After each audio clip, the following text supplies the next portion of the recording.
Hello friends, welcome to Hema Rao kitchen. இன்றைக்கி நம்ம பார்க்க போகிறது ஒரு ஈவினிங் ஸ்நாக்ஸ் தாங்க. ஈவினிங் ஸ்நாக்ஸாக நம்ம யூஸ் பண்ணிக்கலாம், பிரேக்ஃபாஸ்ட்டுக்கும் நம்ம யூஸ் பண்ணிக்கலாங்க. வாங்க நம்ம வீடியோக்குள்ளே போகலாம், நம்ம பார்த்துக்கலாம். நான் பாருங்கள் செஞ்சுருக்கேன், சூப்பராக வந்திருக்குங்க. போண்டா பாருங்கள், மேலே நல்லா கிறிஸ்பியாகவும் உள்ளே நல்லா சாஃப்டாகவும் இருக்குது, ஸ்மூத்தாகவும் இருக்குது, ரொம்பவே நல்லாயிருக்கு. கூட நான் ஒரு தேங்காய் சட்னி வச்சுருக்கேங்க, கொஞ்சம் டிஃப்ரெண்ட்டாக. அதையும் நீங்கள் செஞ்சு பாருங்கள். வாங்க வீடியோக்குள்ளே போயிடலாம். தேவையான பொருட்கள் பார்த்துக்கலாங்க. ரவா போண்டாக்கு தேவையான இது பொருட்கள்லாம் பார்த்துக்கலாங்க. 1 கப்பு நான் ரவா எடுத்திருக்கேன். இது ஒரு 225 கிராம் ரவாங்க. நம்ம மிக்சியில் போட்டுக்கலாம். இப்போ இதை கொஞ்சம் ஃபைனாக நான் அரைச்சிட்டு வந்துடுறேங்க. சரிங்களா, பவுடர் பண்ணிட்டு வந்துடுறேன். இப்போ அரைச்சிட்டு வந்துட்டாங்க. நம்ம இந்த பாத்திரத்தில் போட்டுக்கலாங்க. இப்போ 1 கப்பு ரவைக்கு 1/2 கப்பு தயிருங்க எடுத்து வச்சுருக்கேன். அதையும் நம்ம இதில் சேர்த்துக்கலாம். இப்போ இதை நல்லா மிக்ஸ் பண்ணிக்கலாம். இது கூடவே நம்ம 1/2 கப்பு தண்ணியை விட்டுக்கலாம். ஏன்னா ரவை இழுத்துடும் பாருங்க, சரியாக இருக்கும்.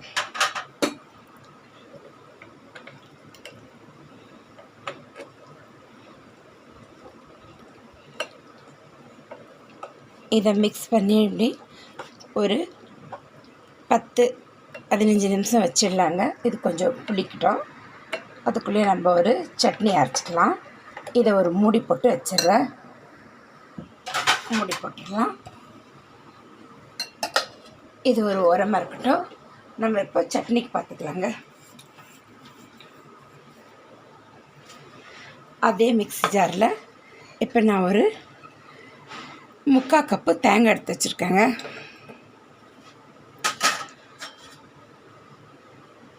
ஒரு 4-5 சின்ன வெங்காயம், ஒரு துண்டு இஞ்சி எடுத்து வச்சுருக்கேங்க சின்னதாக. அதை கட் பண்ணி போட்டுக்கலாம். ஒரு 4 முந்திரி பருப்பு. மிளகாய் இது காரம் இல்லைங்க, அதனால் நான் ஒரு 4 பச்சை மிளகாய் போடுறேன். உங்களுக்கு காரம் இருந்ததுன்னா நீங்கள் 2 போட்டுக்கோங்க. இந்த சட்னிக்கு தேவையான உப்பு போட்டுக்கலாங்க.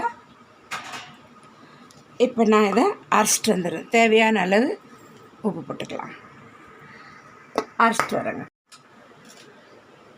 பாருங்கள், நல்லா ஸ்மூத்தாக நான் சட்னி அரைச்சிட்டு வந்துட்டேன். இப்போ ஒரு தாளிப்பு கொடுத்துடலாம். அந்த சட்னிக்கு தேவையான அளவு எண்ணெய் விட்டுக்கலாம். ஒரு ஸ்பூன் அளவு எண்ணெய் விட்டுக்குங்க. ஒரு 2 காஞ்ச மிளகாய்,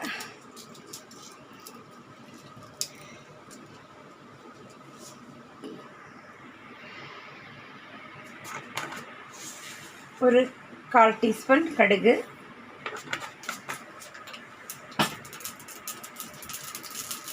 காஞ்ச மிளகாய் ஆஃப் பண்ணிடலாம். கொஞ்சம் கருவேப்பிலை, அவ்வளோதாங்க.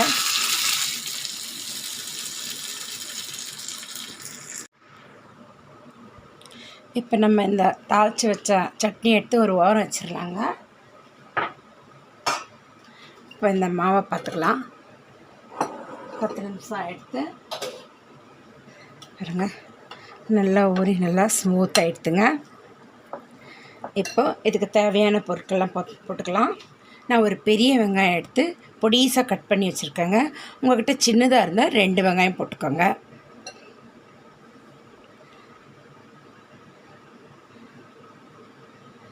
ஒரு 2 பெரிய பெரிய பச்சை மிளகாய் எடுத்து கட் பண்ணி வச்சுருக்கேங்க பொடிசாக, அதையும் போட்டுக்கலாம்.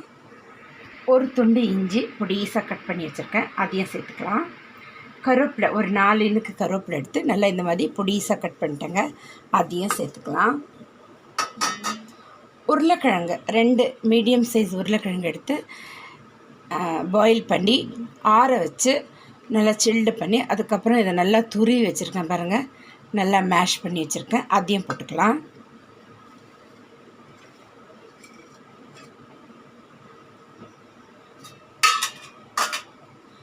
இப்போது ஒரு 1/4 டீஸ்பூன் பெருங்காயப்பொடி சேர்த்துக்கலாங்க.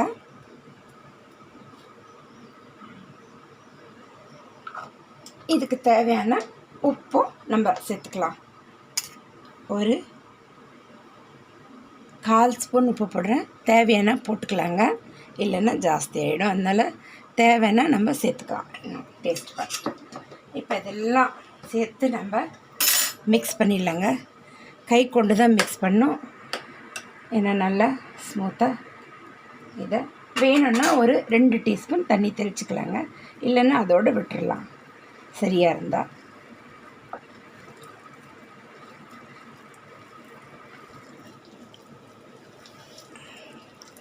இப்போ நான் இதில் 1 டீஸ்பூன் அளவுக்கு தண்ணி சேர்க்குறேங்க. தண்ணி பார்த்து சேர்த்துக்கோங்க. பாருங்கள், இவ்வளோதாங்க சேர்க்குறேன், போதும்.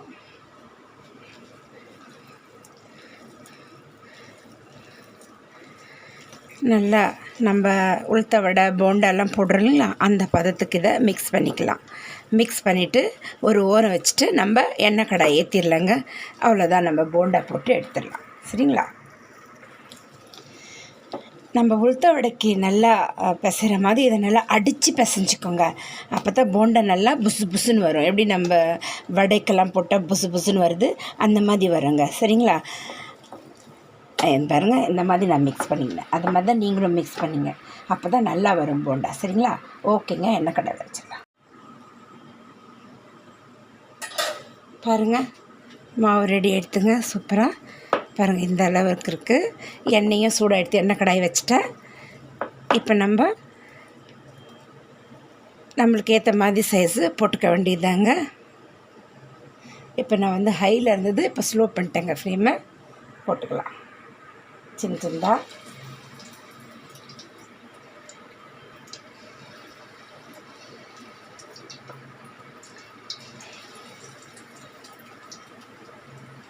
ஒரு ஈவினிங் பலகாரமாக இல்லை பிரேக்ஃபாஸ்ட்டு கூட நம்ம எடுத்துக்கலாங்க. சாட்டர்டே சண்டேயில் பொறுமையாக இந்த மாதிரி ரொம்ப ஈஸியாக செஞ்சு சாப்பிட்லாங்க. குழந்தைங்களுக்கும் கொடுக்கலாம். எவ்வளோ வருதோ அவ்வளோ போட்டுக்கலாம். அவ்வளோதாங்க, பார்க்கலாம்.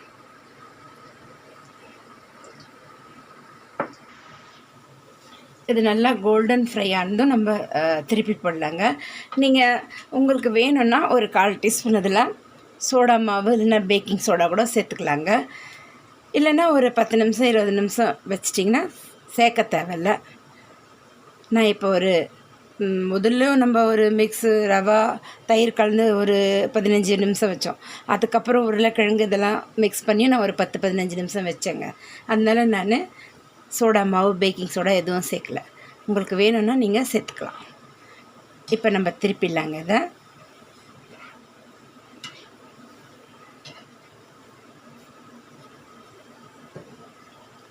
நான் சொன்ன அந்த செய்த சட்னியும் இந்த ரவா போண்டாவும் ரொம்பவே சூப்பரான ஒரு காம்பினேஷனுங்க. செஞ்சு பாருங்கள், பொறுமையாக செஞ்சு சாப்பிட்டு பார்த்துட்டு எனக்கு சொல்லுங்கள் எப்படி இருக்குன்னு.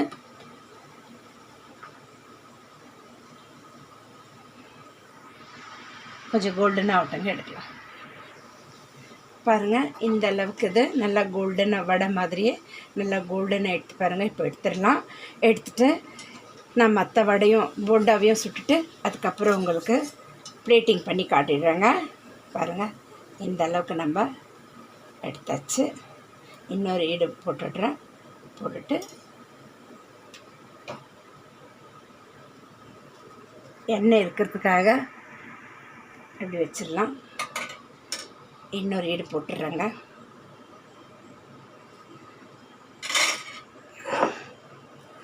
எண்ணெய் நல்லா சூடாக தாங்க இருக்கணும் அதுக்கு, வடைக்கு மாதிரியே.